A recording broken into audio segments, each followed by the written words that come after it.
Hi guys, today I want to speak to you about Saito Fish Farm. Now when you're looking around you'll see various different Saitos. This guy is a small part-time breeder. His full-time occupation is actually a architect. So this is basically, let's say, a hobby for him. It's a really small place. You've seen it on some videos I've featured before. It's pretty much running his garage. His internal indoor infrastructure is incredibly small, and then his main operation is his mud ponds, you know, to the point where he's actually having to keep his Kakigoi in mud ponds over the winter because he hasn't got the physical indoor space for it, which is crazy. Now this guy does some really cool stuff. I first met him when I was visiting Ginrin Koi Farm. I was actually out for dinner with those guys many years ago, and Saito was there. He spent a lot of time with them guys, and during lunch I was introduced to him, and shortly after that myself and my dad went down to have a look at what he got. At that point, I'm not going to lie, I wasn't very impressed. He was trying to pass off some Ginrin Shiro Mujis as Ginrin Yuki Asagi. Absolute, it was shocking. So left it at that, but followed him from afar and then saw him kind of cropping up, starting to win more local awards at Nagoka Koi shows and stuff like that. Nice entries into the auctions. And quite a lot of years ago now, started visiting a lot more, getting some few bits from him, and he's progressed. You know, he's a really smart guy. He's got his investment in parent fish has been phenomenal. He proudly shows me a lot of parent fish he's bought for Kohaku from the likes of Momotaro, and for what we're going to talk about today from Marudo. He really pays a lot of attention to that stuff, and regardless of the size of the farm, that is so important for getting the right quality of product out. So yeah, where he's at today, Kohaku is a big speciality there. He does swap and change a little bit every year depending on what he's fancying, because it's not so much of a commercial operation, you know, it's an extension of his hobby again. But one he has been working on for a long time, and this is where this is going to come into. I've laughed and joked about having some knockoff / snide yellow monkeys.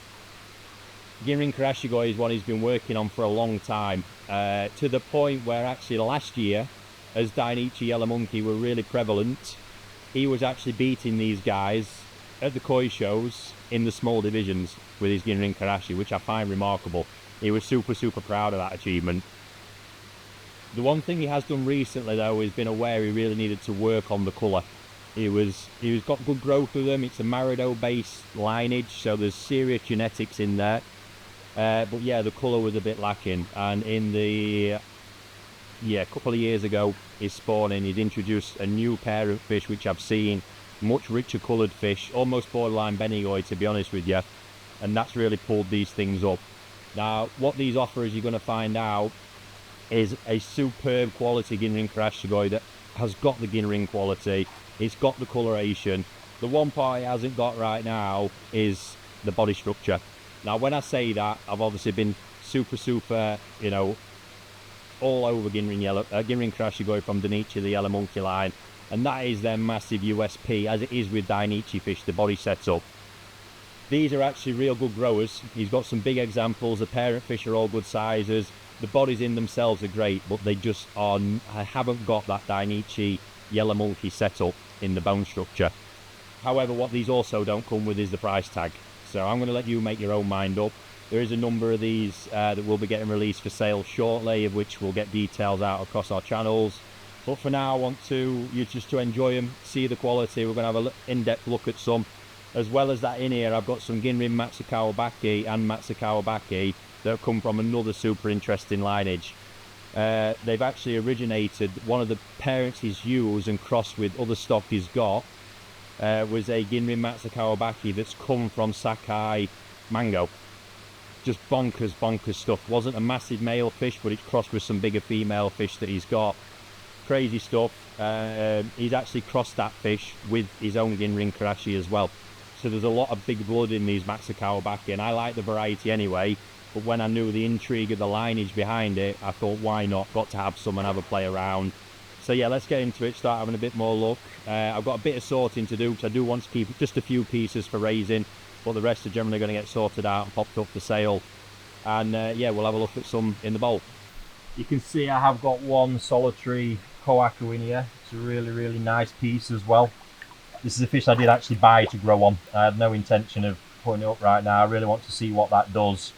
He's got a lot of quality in his Kohaku lineage, and that right there shows a lot of it. So that one's going to be making its way down to Nisai growing pond. But just here quickly, look, you can see straight away these are not lacking. See there, the bullish head, really strong, powerful bodies. The Ginrin quality is, well, no matter where you look at it, under the water, above the water, it is shining. Full body, full-blooded Ginrin, amazing stuff, and so consistently with this colour across the board, which is really, really important. If you've not got the consistency of the colour, you're generally dealing with a fish that might just be a one-off in a lineage. But this is a strong characteristic of that spawning. Really huge, powerful body on that one, that Ginrin. Next level. These were all characteristics. This is nothing new, as I say, as a variety. It's just a tweak in the colour that he's managed to produce. But the quality of the Ginrin's always been with them. It's just they were too light and not particularly desirable.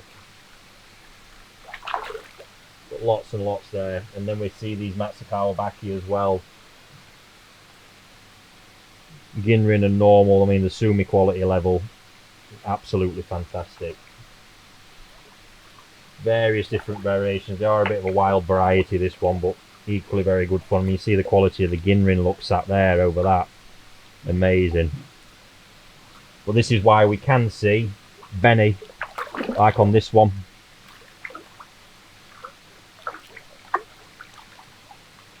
Scattered amongst the scales. That's because, like I say, the origins, the Sakai mango blood, the fact they've been crossed with these parents as well. But there's some really, really cool examples in here. See again when we look at the amount of Benny there on the side. Amazing. So I'm going to have a sort through these now, and then, like I say, we'll take a closer look in the bowl.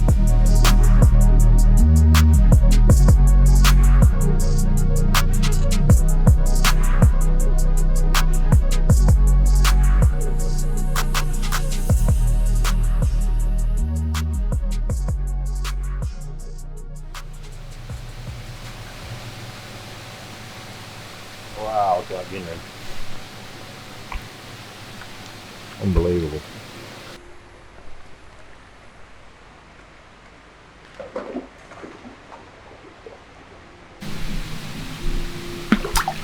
Oh.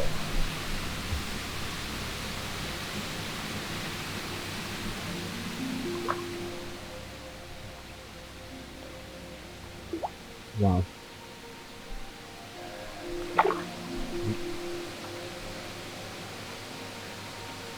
That's even going to come through on camera. That just looks amazing. So this is a cool fish. This has really got the Benny, and that's why I picked it.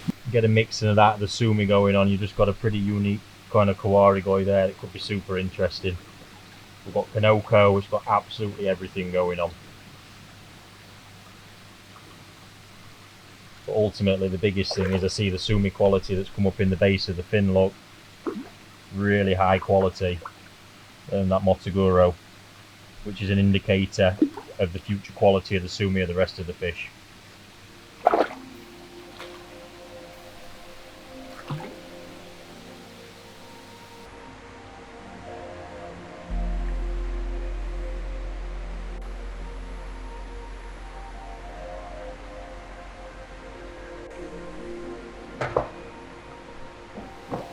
So we've got them all sorted. Matsukawabake, Ginrin Matsukawabake. Absolutely banging Kawari really, because it doesn't fit into too much of a category. But I know for sure it's going to go down well, because just look at the quality of that. Absolutely banging through a window pond. That is going to look sensational. So we've got them. And then we've got, of course, the Ginrin Karashi, my snide yellow monkeys. Just look at the colour there, that is absolutely banging. And the Ginrin quality is insane. I mean, look here. Full on shine. Every fish. Superb. we get them in the bowl now, have a look before I get them into their pond outside, and yeah, prep for sale.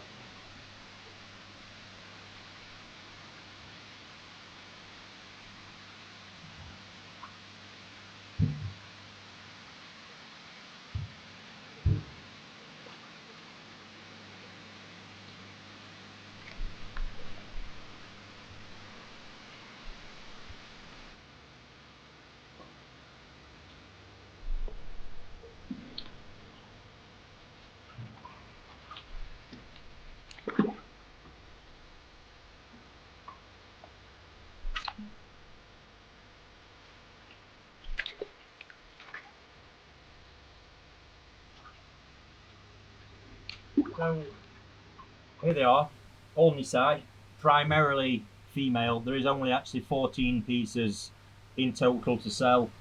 There are a couple of, I think we've maybe got 1 or 2 males in this bowl, but like I say, primarily female. Size wise, we are coming in at 36.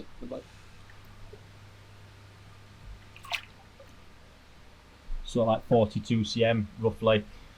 Now, I'm not going to keep drawing too many comparisons because I'm not going to go down that route. These are not Dainichi Yellow Monkeys. They are a Ginrin Karashigoi produced by Saito.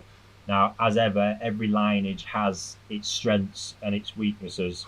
Now, I think the biggest strength in these, and probably the reason why he's actually been beating those guys at Tosai, is I actually think the quality of the Ginrin, which is incredibly important in this variety, is possibly better than the Dainichi Yellow Monkey line.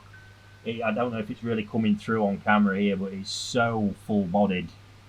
It's insane, and it's the intensity of the Ginrin. You know, you look at this one in particular, and across all of them as well. It is just absolutely full on. Probably see it better under the water. Full-on Ginrin. There's no escaping it. It's everywhere. Seriously intense, and that's important, especially in Tosai and Nisai, because as these things grow, Ginrin naturally kind of shrinks in visibility and presence a little bit. So really important that in young fish it is absolutely full-bodied and intense. Then again, coloration, don't think we're lacking there. You can see variance throughout, which is normal with any Karashi. Some heading a little bit more Chagoi coloured, some with a deep yellow, some going to more of a deep orange. Other examples that aren't in this bowl. But nice variation throughout to suit all. But again, you want some intensity. You want to know that pigment's going to last. And I can see throughout these fish, there's still pigment in all the scales. So that's going to continue to improve as these become older as well. Now on to the bit where if we want to draw any comparisons, again, I've already said it, the body is the part here. Now, that is the bit that without any Dainichi fish makes them unique. It's that powerhouse body. Now, these have great body structures. You can see the head's set, and as I've seen the older examples, they do get a really nice sort of head to them, but they haven't got that same powerhouse in body. They're not, realistically, looking at the size of the lineage, these are potentially sort of 75, 80 centimetre fish top end. Don't say that lightly, it's still a big fish, and if they look as good as this at that size, they're going to be absolutely fantastic.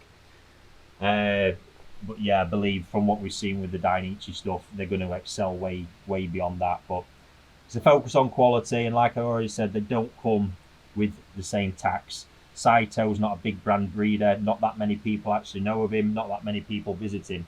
Availability there is really limited with everything. So I'm glad that I've managed to get these, because I think ultimately, you know, what we've done in bringing awareness to the Dainichi Ginrin Karashi is made the variety more desirable. And for 2 of the 3 reasons sit here, you know, the Ginrin quality and the coloration quality. The big bit we've got here is these are going to be super accessible and affordable to everybody. You're going to be probably picking one of these Nisai female up for the price of a small unsexed Tosai from the Dainichi stuff. So I think it's nice for that. If you want this contrast in your pond, and a nice Ginrin example of a Karashi is a great addition to any collection. But yeah, amazing stuff. And from what Saito tells me, it might change, but he wasn't planning to breed these again this year because he's not quite had the traction that he hoped for, which is a shame, because I think he's done a cracking job. Obviously, still got the parent fish. He just wants to use one of them for other stuff. So that's his prerogative. But for now, I think we'll make the most of these, and like I say, enjoy them for the quality that they are, not drawing too many comparisons. But like I say, I think they're a hell of a lot of fish for the money, which is what Saito represents at this moment in time.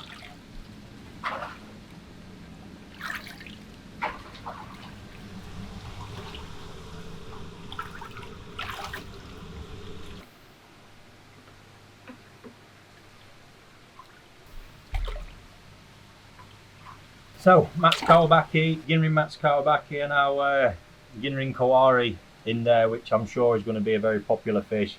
These are a super fascinating one, pretty much in the same camp as golden corn for me. They are quite unpredictable. Ultimately, we're looking at what is a Wagoi Komonryu and a Ginrin Komonryu. In essence, they've got that blood in them. A little bit more predictable. It can depend on the lineage as to how the sumi truly behaves. In this case, a lot of the sumi, like especially like with this fish, this was actually fully blocked in sumi before the summer light and heat has hit it and forced that back. So I know what that fish has been. I know it'll become again quite easily. A lot of that Benny you can see in it was covered by the sumi as well. It was actually a stunning fish, and it is a stunning fish because the Ginrin is just on another level. I think it's going to be hard to catch on camera, but honestly, it's insane how good that is. It's full on metallic glow. Awesome. So yeah, then we've got other examples. We'll come to like this one. I mean, this is where it becomes more of a gamble because we know, and I know, there's going to be sumi come. There's already sumi showing at parts, look, below the lateral. Here we can see it breaking on the body and across there. So it's going to come, we just don't know how and what pattern's going to form. So all you have to really do with these is look at the qualities. Now in this case, it's a female fish.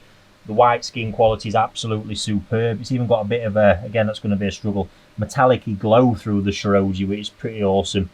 And we just have to look at the sumi quality that's there. And if we look here, look, that sumi is absolutely fierce. And that's an indicator of what's to come in future. Now you imagine any sort of pattern on the body with that sumi quality coupled with that shiroji, you've got yourself a hell of a fish there in that one. And we move over to these examples. I mean, like this one, look. Again, that Ginrin, it's just madness. And you can see the sumi quality. Again, it's lightened because of the sort of summer conditions, which got a great body line to it. It's going to be a heavier sumid fish, this. What they can often do is often go a little bit, sometimes with some examples, towards more of a hajiro. I think that's actually happening with, or could happen with this fish, interestingly. Again, the sumi's lightened off on the body on this, but that, I mean, at the minute, that head pattern's really cool. Actually, my son Arthur picked this fish when he was in Japan because of that head pattern. But if that was to fill in, which we don't know if it will or not, is the truth, what you would end up here is with a full-on hajiro, completely black with the amazing white tip fin. So I think either way you're winning with a fish like that because they're absolutely amazing. And yeah, these, you've got a chance of a more structured pattern. I don't expect examples like this to go completely black, because we have got prominent areas of shiroji, and you can see where the majority of the sumi is actually sat under the skin.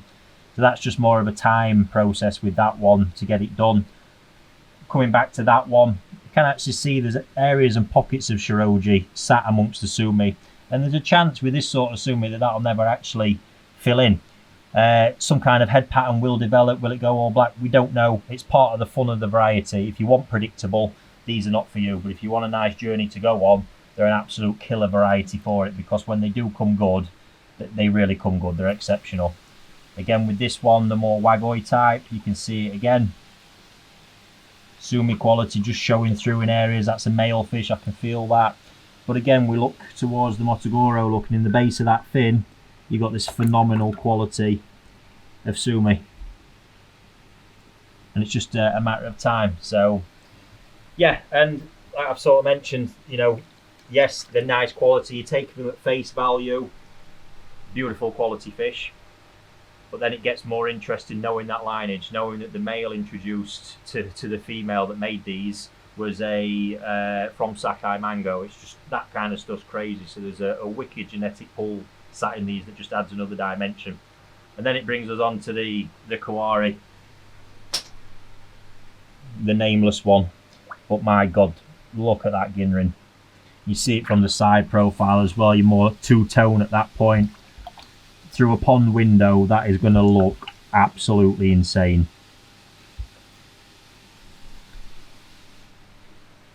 Cracking fish, really is. So again, you know, fairly limited amount of these. Just got these and a couple more smaller ones we've not put in the bowl. But again, they'll be making their way out for sale soon. But yeah, really keen to say, like I say, they're a fantastic journey fish. You can have a lot of fun, and potentially with these, and it's like with golden corn, ultimately we don't know how they're going to turn out. With a fish like this, we have no idea. This could end up being one of the best Matsukawabakes any of us have ever seen. And you could have picked that up for a snip, because we have to kind of value this as it is today to a certain extent, just based on the qualities it has. We can't value it based on a future pattern potential, because we have no idea what it's going to do. And that is the fun element to these varieties that I recommend anybody goes on a journey with and enjoys.